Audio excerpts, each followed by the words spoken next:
You are tuned into another edition of Locked On Royals on the Locked On Podcast Network. I'm your host, Jack Johnson. Is tomorrow the final start in Kansas City for Zack Greinke? Two rookies are set to make their debut before the end of the season, and Brady Singer and Brad Keller have been shut down for the season. So what's next for them? That's all coming up next on Locked On Royals. You are Locked On Royals, your daily Kansas City Royals podcast. Part of the Locked On Podcast Network, your team every day.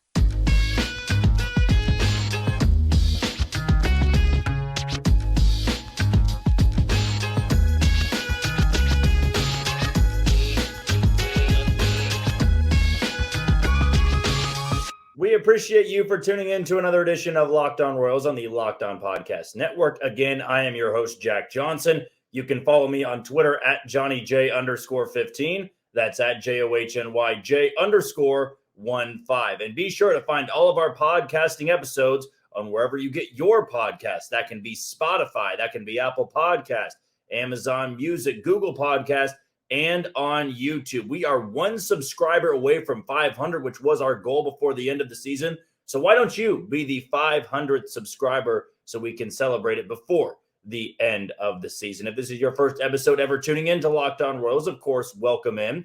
I'm sure you're a diehard Royals fan, just like I am. I just am somebody that's always wanted to be around the game, and I've turned that fandom into a career path. I now work here in Kansas City at Sports Radio 810 WHB. I've got a daily show on ESPN Kansas City, Monday through Friday, and once a week, I've got a night show on Sports Radio 810 WHB. So if you ever want to catch my input, my opinions on things that are not always related to the Royals, you can do so there. But easiest way to find all that, just on Twitter at JohnnyJ_15. Again, that's at JOHNYJ_15.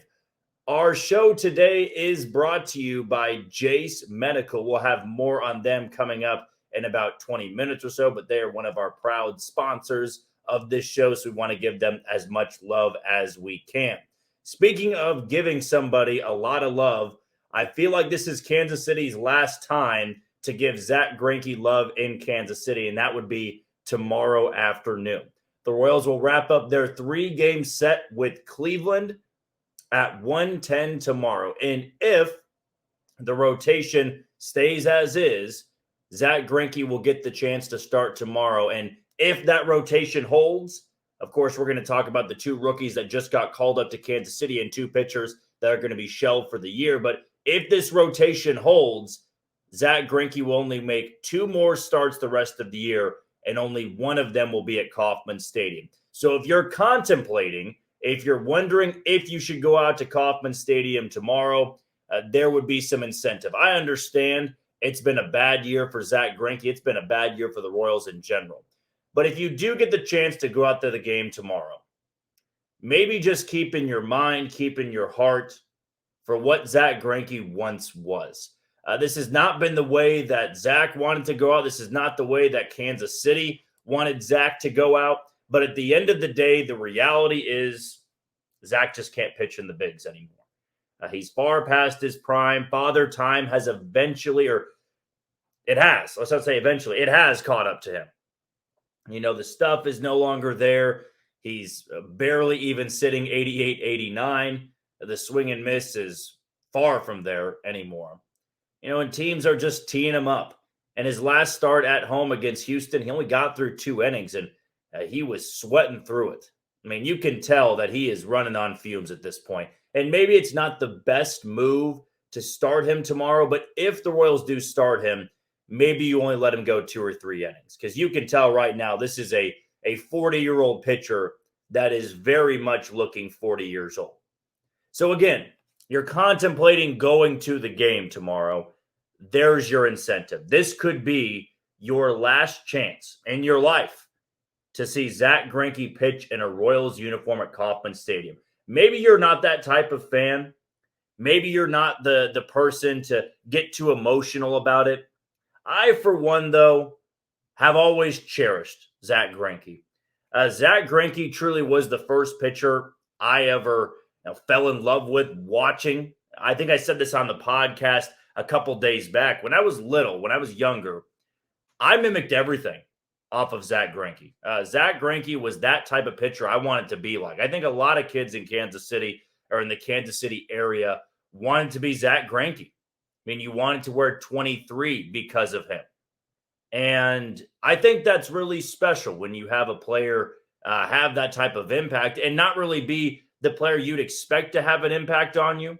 And what I mean by that is some of the guys, in 2014 and 15, Eric Hosmer was such a poster child for the Royals' success. Salvador Perez, constantly in front of the camera, outspoken in a good way. Fans loved him. They loved the fans. It's why they're on the billboards everywhere. Zack was never like that. Zack's never been very talkative. And for me, it was truly an extraordinary experience to go from watching this guy, mimicking this guy growing up, to then with my job, my profession, getting the chance to go down into the clubhouse and hold a microphone up to Zack Greinke. Even though he might not say a damn thing, nothing of interest. It was just cool to be in that presence because I think sports does that to us. Sports, makes us look at athletes in a different light. I think I said this yesterday. They are human beings at the end of the day. They breathe the same air that we breathe. They buy the same things we buy, maybe not always because some are millionaires. But sometimes they behave the same way that we behave. But sports changes things. You go to the ballpark wearing these guys' jerseys. You have their Sports Illustrated magazines. You've got their baseball card. And I had all that with Zack Greinke growing up. And if this is it, if this is the swan song, which I think all signs are pointing to it being that way, I think you got to cherish it. I'm hoping Zack can go out with 2 really good starts. If the rotation holds, he'll start tomorrow against Cleveland, and then he'll start next week against Detroit. Unless they want to get him back out there in a bullpen outing against the Yankees, just to give one last farewell, since the Royals will be coming back home after this series with Cleveland. But he's just one of those guys that you have to soak up every last minute that he's in the big leagues because he's been there for a long time. As I've stated before, since I've been watching baseball, truly comprehending baseball, Zack Greinke's always been there. I think I might have small memories, which is going to show my age a little bit. I have small memories of 2002, 2003, but I remember all the years from 04, 05, 06, 07, 08. For a lot of you, you might have been in high school when Zack Greinke made his major league debut. Some in college. Maybe you were in junior high, elementary school. But I think all of us have our different experience with Zack Greinke. But you remember everything about it. You remember his debut in Oakland, wearing those black uniforms, I think he was. This 20-year-old kid. You remember him in 2009 winning a Cy Young. You remember the feeling you got when he returned. You remember watching him pitch for the Dodgers, the Brewers, the Angels, the Astros. Just wondering, would Zack ever come back? And he did. Last year wasn't the best of years, and this year's been basically a career worst. But you can always appreciate, I think, a player at the tail end of their career. You don't really buy into the numbers. I'm not going to think poorly of Zack Greinke because of his last year. He's 40 years old. Now, I'm not going to buy too much into, the Royals gave him $8.5 million. They did in an evaluation year. It was a bad contract, but I'm not losing sleep over it. Jordan Lyles, different story. But tomorrow, to me, will be one of those moments that you just soak in. The Royals could lose 10-1. But I soak it in a little bit because I remember going to the ballpark in 05 and 06 and 07, 2009 especially, watching Zack pitch. You just had to go to the ballpark when Zack was on the bump. And it's a cool experience to have when you have a player like that. He wasn't a part of the postseason years, but he had a hand in getting you to the postseason. He acquired some of the main talent that you won a World Series with. That's pretty crazy to think about. Now, he brought you in Lorenzo Cain, Alcides Escobar, Jake Odorizzi, who you then flipped in a deal to get James Shields and Wade Davis. He definitely had a hand in it. He's one of the most iconic Royals players of all time to never be a part of that success. And if tomorrow is it, I tip my cap to Zack Greinke. I tip my cap on a Hall of Fame career. I wish I can make it out to Kauffman Stadium tomorrow. Not going to be able to get the chance to do so. I'll be working. So I'm at least going to watch that game on TV. Now, I expect him to be at least the opener tomorrow. I know tonight it's Steven Cruz as the opener with Alec Marsh as the bulk pitcher. And Zach is listed to start tomorrow against Lucas Giolito. We'll see how long he goes. Hopefully, he can end what could be. I believe it is. Again, the Royals could always pull some weird stuff and use him in that Yankees series. But this could be the last time you could see Zack Greinke pitch at Kauffman Stadium. But again, I tip my cap on a Hall of Fame career and to many great starts that he had at Kauffman Stadium. Okay, the next thing we're going to talk about is some more youth movement. Now, Zach may be on his way out, but 2 rookies are set to make their debuts at some point before the end of the regular season. We're going to dive into that next on Locked On Royals. You are tuned into Locked On Royals on the Locked On Podcast Network. I'm your host, Jack Johnson. You can follow me on Twitter at JohnnyJ_15. That's at JOHNYJ_15. Before we go any further, let's give a shout out to one of today's title sponsors in LinkedIn Sales. Are you struggling to close deals? Cold outreach is wasting the time of both the buyer and seller at every stage, especially when sellers are using shallow and outdated data. Right now, you can try LinkedIn Sales Navigator and get a 60-day free trial at linkedin.com/lockedon. That is linkedin.com/lockedon for a 60-day free trial. Let LinkedIn Sales Navigator help you sell like a superstar today. Just go to linkedin.com/lockedon and get started with LinkedIn Sales. It was reported earlier today that the Royals are going to be calling up 2 young pitchers in Anthony Veneziano from Omaha and Jonathan Bolin, who was a part of that 2018 draft class, had Tommy John surgery. But both these guys, long shots to make the big leagues, will now get their chance, whether that be in the rotation or that be in the bullpen. I thought there were a couple of different outcomes of this. You know, I said, well, Brady Singer could be shut down for the year. Zack Greinke could be shut down for the year because he only went 2 innings in that outing against Houston. You know, maybe they want to shelve Jordan Lyles for as bad as he's been. But I really don't know what role these 2 guys are going to have, because Jonathan Bolin and Anthony Veneziano have been starting in Omaha. The numbers are not great. Anthony Veneziano had a stretch for the Storm Chasers where it was pretty impressive. But again, the overall numbers aren't great. Jonathan Bolin, same thing. You know, I think he's walked more than I would like for a sinker ball pitcher. But these are 2 guys you give a shot. I was hoping the Royals were going to give them a shot earlier than this, especially with the state of the rotation. But now you have some openings. You know, Zack Greinke, who we just talked about in length, he could go 2 innings tomorrow, and then you turn it over to a Jonathan Bolin.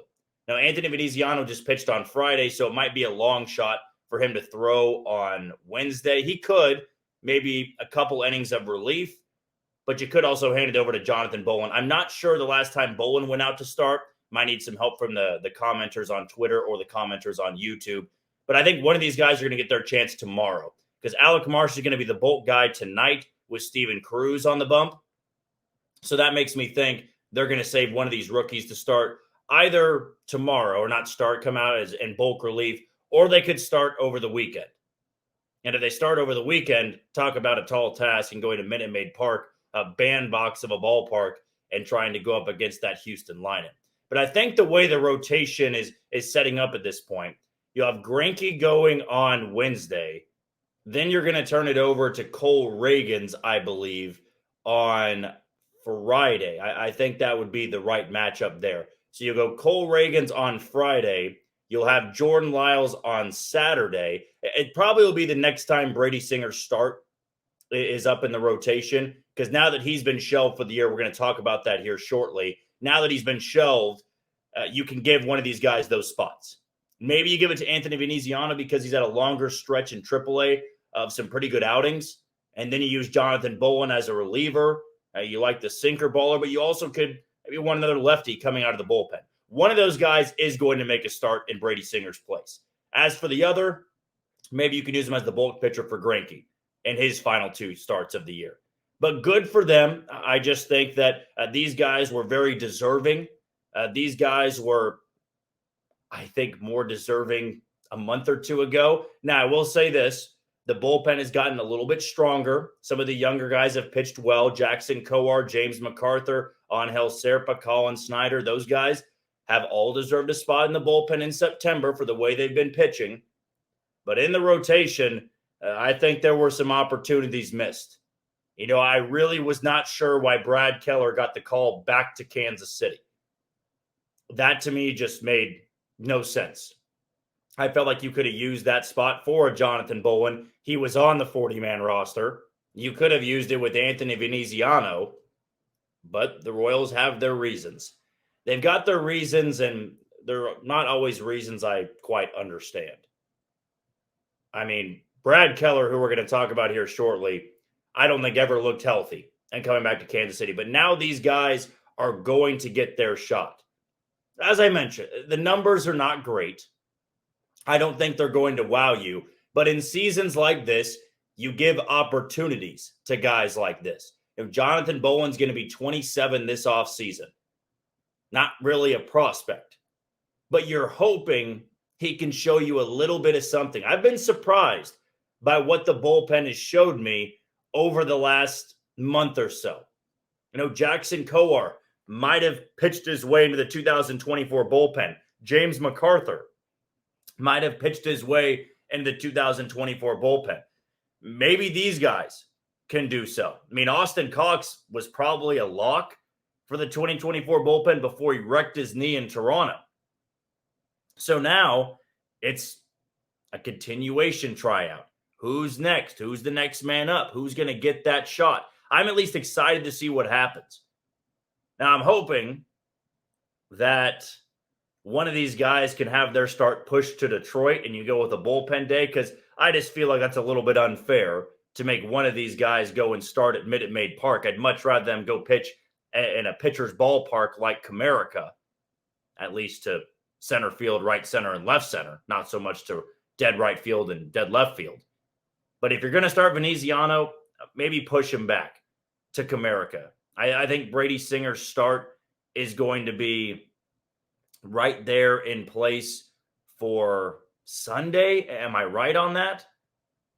I think so. No, I think on Sunday, I got them all mixed up. The Royals have bounced around with their rotation all the time. I'm trying to think off the top of my head. Again, commenters on Twitter, let me know if you've got the rotation in front of you.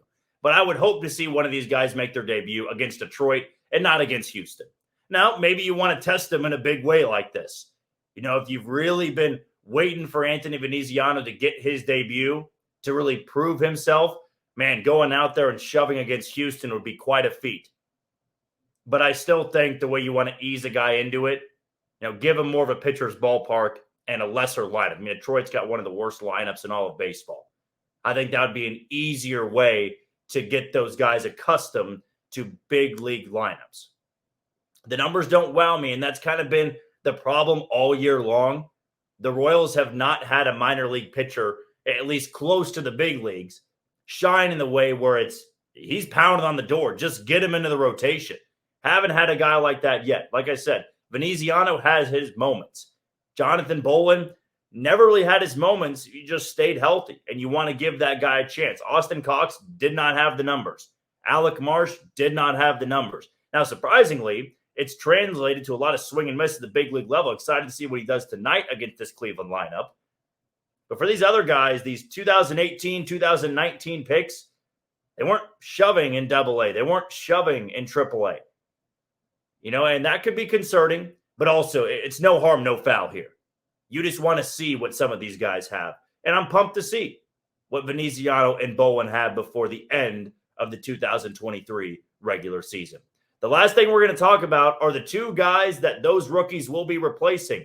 Brady Singer and Brad Keller were shut down for the year. We'll give you our thoughts next on Locked On Royals. You are tuned into Locked On Royals on the Locked On Podcast Network. I am your host, Jack Johnson. You can follow me on Twitter at JohnnyJ_15. That's at JOHNYJ_15. Before we go any further, let's give a shout out to one of today's other title sponsors in Jase Medical. Modern medical care and treatment are important, but our global supply chains are fragile. Things like pandemics, natural disasters, and foreign travel may cut you off from the treatment you need. Jase Medical is your solution. Just fill out their online form, and one of Jase Medical's board-certified physicians will review it to determine whether medications are safe and appropriate. Then Jase will send your prescriptions to one of their partner pharmacies, where your order will be filled and mailed directly to your home. You can also send your physician a message for answers to treatment-related questions anytime.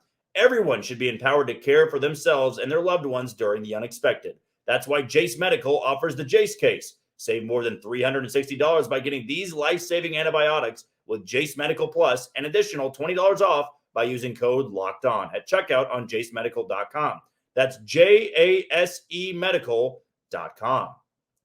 The Royals did have two casualties to their roster in bringing up Anthony Veneziano and Jonathan Bolin, and that was putting Brady Singer and Brad Keller on the shelf, on the injured list, I should say, for the remainder of the year. Let's start it off with Brady Singer.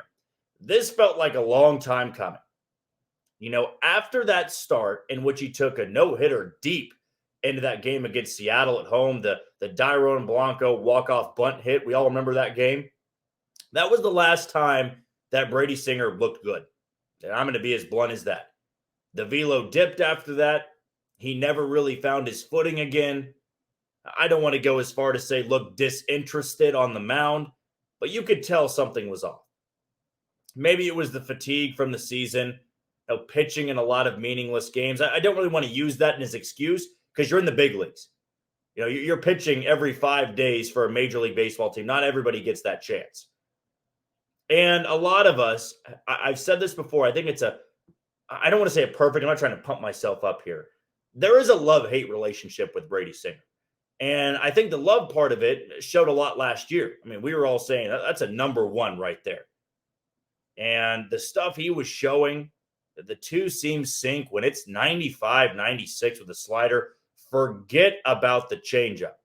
When you have pitches working like that, you don't need it. And he said that. The hate part, and maybe hate's too strong, but it works for the phrase here. It's that he's so stubborn about those ways that when he's not pitching well, it looks bad. You know, if you're struggling and you have a pitcher, go in front of the cameras and say, you know, I've been working on a new pitch. It's a struggle right now, but I got to stick with it. I got to keep grinding. You may have more respect after a bad outing. If you have a guy that says, well, I don't really know the issue. You know, I can't throw that pitch if my first two pitches aren't working. I get the reasoning. I get the logic. But I almost feel like some fans wanted more passion, more fire from Brady Singer this year. We never really got it. You know, we had a weird spring training because he went with the WBC team. I mean, this was the year for Brady Singer to take this rotation by the horns. Say, this is my group. I am the workhorse. I am the 200-inning guy. We never saw it. Struggled early, struggled middle of the season, tail end, caught fire, and then finished the year on a bad stretch. And now you got a bad taste in your mouth going into 2024. What's the future for Brady Singer? I'll tell you this. If that velo doesn't increase, and he said he didn't know what it was from. Now, the Royals were adamant, not an arm injury. And they said he felt the back tightness yesterday. So now I'm starting to wonder, all right, if it wasn't the arm and he's overcompensating, he's not throwing hard, then it's back tightness he felt yesterday. What's the issue here? I mean, is that where the velo stems from? The lack of velo, I should say. That's on the training staff then, that you can't get a guy like that right. Brady Singer is a talented individual. He's got good stuff. He can be a part of this rotation, and the Royals don't really have the luxury at this point to just kick him out of it. You can't move into the bullpen because you don't have any guys that can start in the rotation, with the exception of Cole Reagans. So you need Brady Singer to be good. I'm holding out hope if he shows up to spring training after working out all offseason and he has a full spring training, full slate of games, 4 to 5 starts, and surprise, I'm feeling good. If velo's back up, movement's back on his pitches, he used the changeup more, I can live with it. Maybe you can spend an entire offseason just fine-tuning that changeup. You'll feel better about Brady Singer in 2024. What a bad end to the year. A dismal year, a forgettable year. He's going to finish the year career highs in a lot of categories and not in a good way. Not career lows in ERA. It's career high in ERA. He struggled to miss bats and dealt with a lot of base runners at the tail end of the year. We got a very small percentage of good Brady Singer. Other than that, it was disastrous. And he's still, like I said, he's talented. There is a spot in this rotation, but things got to change and things got to change in a hurry. This was bad to see such a big step back after his best year of his career. You wanted to see things change, especially with a brand new pitching coach.